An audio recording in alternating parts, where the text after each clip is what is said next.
Batay sa tunay na mga pangyayari, nagsisimula ang pelikula sa Montevideo, Uruguay, noong Oktubre taong 1972.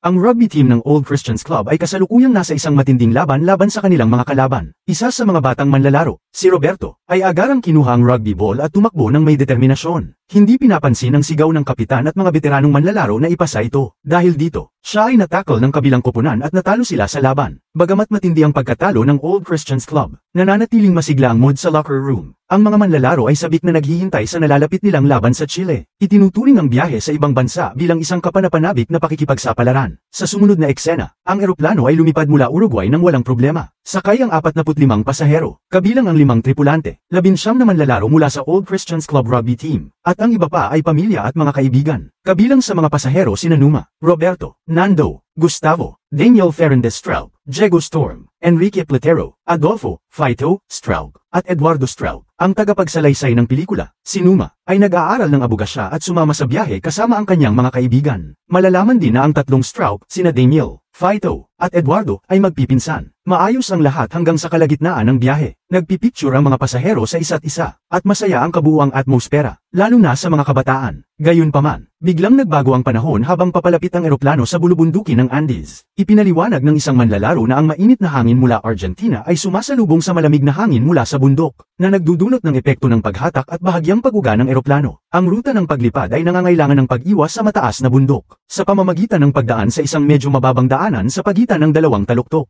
Dito nagsimula ang trahedya, ginawa ng mga piloto ang kanilang makakaya upang maitulak ang eroplano sa gitna ng malalakas na hangin, habang mahigpit na kumakapit ang lahat at pinapanood ang kanilang mga gamit na gumugulong sa pasilyo. Ngunit sa isang iglap, nawala ng kontrol ang eroplano at bumagsak sa Andes. Nahati sa dalawa. Isang manlalaro ang nahila kasama ng buntot na bahagi ng eroplano, habang ang harapan ay patuloy na dumulas hanggang sa bumangga ito sa nyebe. Ang resulta ng banggaan ay nagdulot ng matinding pag-aalpasan ng mga upuan, na nagresulta sa maraming nasawi. Matapos ang nakagigimbal na insidente, unti-unting bumalik sa kanilang diwa ang mga nakaligtas at iniwan ang kanilang mga upuan upang tulungan ang mga pasaherong naipit. Nasa lahat ng dako ang dugo, at dalawang mag-aaral ng medisina ang walang tigil na nagtatrabaho upang tulungan ang isang lalaking may bali sa mga buto. Sinusubukang pakalmayan ito. 12 pasahero ang namatay mula sa impact, at ang mga nakaligtas ay hinarap ang mahabang paghihintay para sa pagsagip. Ang pagbagsak ng eroplano ay agarang kumitil ng buhay ng piloto, at dahil sarado ang lahat ng kagamitan, tuluyang nawala ng koneksyon ang mga nakaligtas sa labas ng mundo. Sinubukan ng ilang kalalakihan na gamitin ang radyo ng piloto, ngunit ayaw gumana. Sa unang gabi, biglang bumagsak ang temperatura hanggang sa -30°C. Karamihan sa mga estudyante ay lumaki sa maiinit na lugar at hindi pa kailanman nakakita ng nyebe. Wala rin silang angkop na damit upang protektahan ang kanilang sarili mula sa hypothermia. Dahil dito, napilitan silang magtabi sa mga katawan ng mga namatay upang magpainit. Pagsikat ng araw, inilabas nila ang mga bangkay sa nyebe upang magkaroon ng espasyo para sa kanilang sarili.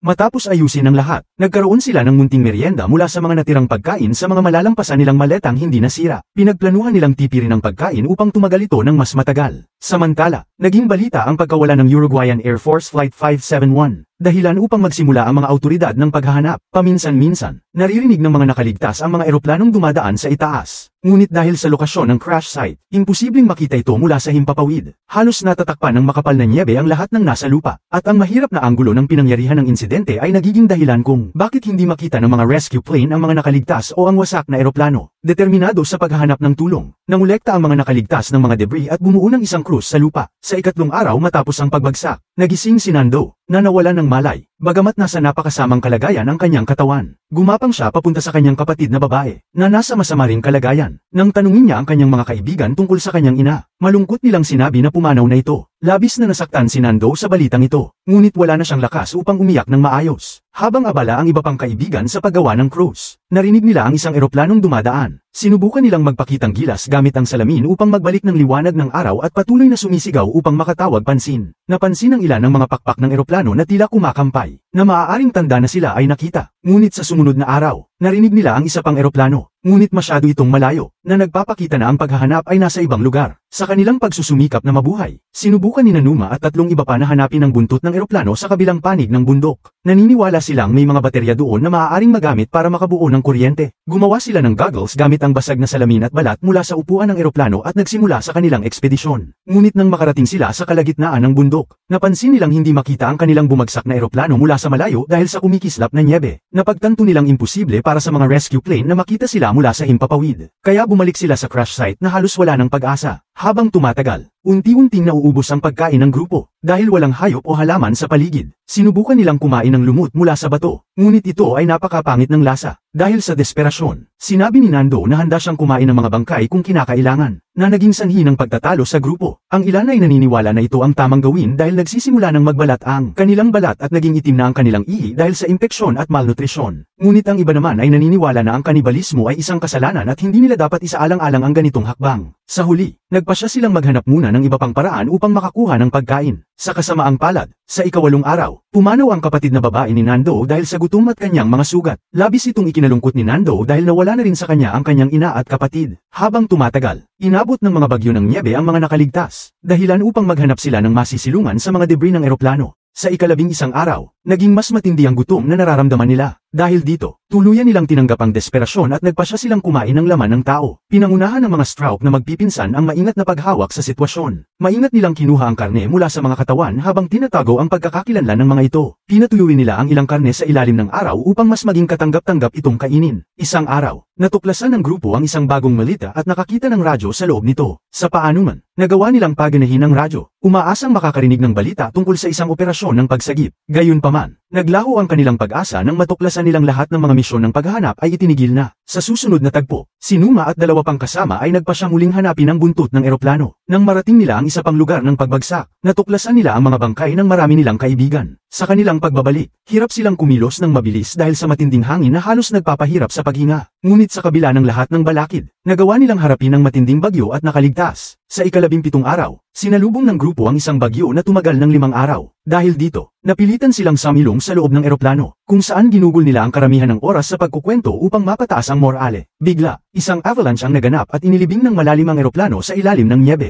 Agad na kumilos ang mga nakaligtas at nagsimulang maghukay sa nyebe upang sagipin ang kanilang mga kaibigan. Gumamit pa sila ng sariling ihi upang mapabilis ang pagkatunaw ng nyebe. Sa kabila ng kanilang pagsisikap, nakapagligtas sila ng ilan. Ngunit malungkot na 13 pa ang nawala. Sa ika-18 araw, inalis ng grupo ang mga bangkay na nakasalansan sa loob ng eroplano. Patuloy pa rin nilang kinakain ang kanilang mga yumaong kaibigan dahil wala nang natitirang pagkain sa puntong ito. Ang tanging hindi pa kumakain ng laman ng tao ay si Numa. Ngunit siya ay sobrang nanghihina na. Sa ika-21 araw, lumabas na ang natitirang grupo mula sa nyebe at sinubukan nilang hukayin ang eroplano. Sa wakas, napalaya nila ang eroplano at tinulungan ang iba pang mga nakaligtas. Isinasaalang-alang nilang magpadala ng ilang tao upang maghanap ng tulong. Ngunit natanto nilang hindi nila kayang mabuhay sa nagyayelong gabi sa labas. Kaya't nagkasundo silang hintayin ang tag-init. Sa ika-34 na araw, nagsimula ng matuno ang nyebe. Ngunit sa oras na nagsisimulang gamaan ang sitwasyon, 2 nasugatang lalaki ang malubhang nagkasakit. Ginawa ng mga mag-aaral ng medisina ang kanilang makakaya upang tumulong. Ngunit si Coco, isa sa kanila, ay pumanaw. Natagpuan ng mga nakaligtas ang isang sulat mula kay Coco at iniingatan nila ito. Sa sulat, isinulat ni Coco ang tungkol sa kanyang nakapangingilabot na karanasan at ang kagandahan ng lugar sa gabi. Sa ika-36 na araw, 4 na lalaki, sina Roberto, Nando, Tintin, at Numa ang nagsimulang maglakad patungo sa silangan mula sa lugar ng pagbagsak. Umaasa silang matawid ang kabundukan ng Andes at makarating sa Chile. Gayunpaman, napilitang bumalik si Numa sa eroplano dahil sa malubhang impeksyon sa kanyang paa. Nagpatuloy ang 3 natitirang lalaki at sa wakas, natagpuan nila ang sira-sirang buntot ng eroplano. Nakakuha sila ng mga gamit mula rito at bumalik sa kanilang mga kasama. Sa mga sumunod na araw, sinubukan ng grupo na gamitin ang mga nakaligtas na bahagi upang makabuo ng kuryente at makipag-ugnayan sa sibilisasyon. Sa kabila ng kanilang pagsisikap, patuloy nilang tiniis ang mas matitinding snowstorm at walang awang panahon. Noong ika-29 ng Nobyembre taong 17 lamang sa kanila ang nanatiling buhay. Ginamit ni Tintin ang isang kamera na natagpuan niya sa isa sa mga malita upang kuhanan ng larawan ng kanilang grupo. Sa kasamaang palad, sa ika-60 araw, pumanaw si Numa dahil sa matinding malnutrisyon dahil wala siyang makain na maayos na pagkain. Napagdesisyonan ng natitirang grupo na magsimula ng isa pang paglalakbay patungo sa silangan. Dahil ito na lamang ang natitira nilang pag-asa upang mabuhay. Sa panahong ito, malaki na ang naging pagbabago sa panahon, nagsisimula ng hamupa ang taglamig at unti-unting lumalakas ang araw bawat araw. Dahil dito, naging posible para kina Roberto, Nando, at Tintin na simulan ang kanilang paglalakbay. Sa kabila ng malalakas na hangin at nagyayelong nyebe na kanilang hinarap, matapang silang nagpatuloy. Pagkalipas ng ilang araw, narating nila ang pinakamataas na bahagi ng kabundukan kung saan nakita nila ang isang bukas na lambak sa ibaba. Napagtanto nilang ang Chile ay nasa kabila lamang ng hanay ng bundok,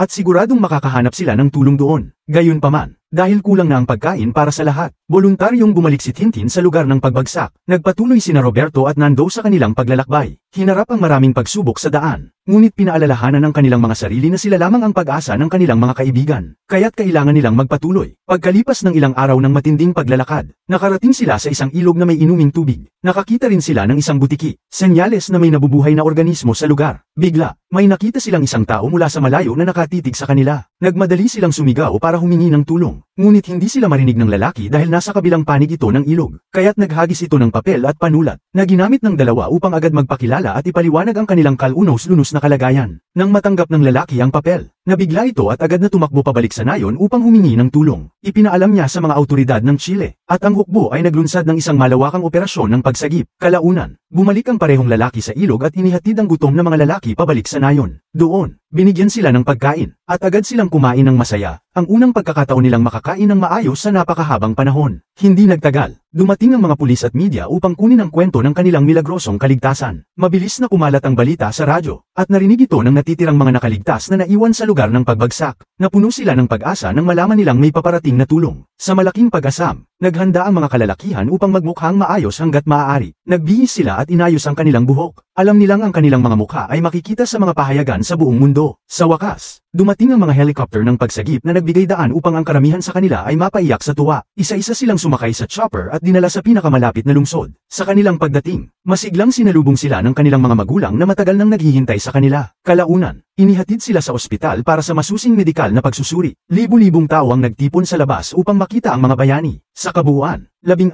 na lalaki ang nakaligtas mula sa nakakatakot na pagbagsak, nakamamatay na avalanche, gutom, at 72 araw ng matinding paghihintay sa nyebe. Lahat sila ay na-diagnose na may malnutrisyon at iba pang kakulangan. Ngunit sila ay ligtas na ngayon. Kinagabihan, binigyan ng mga nakaligtas ng kani-kanilang silid upang matulog. Ngunit nagtipon pa rin sila sa iisang kwarto upang magbalik tanaw sa mga matitinding pagsubok na kanilang napagdaanan.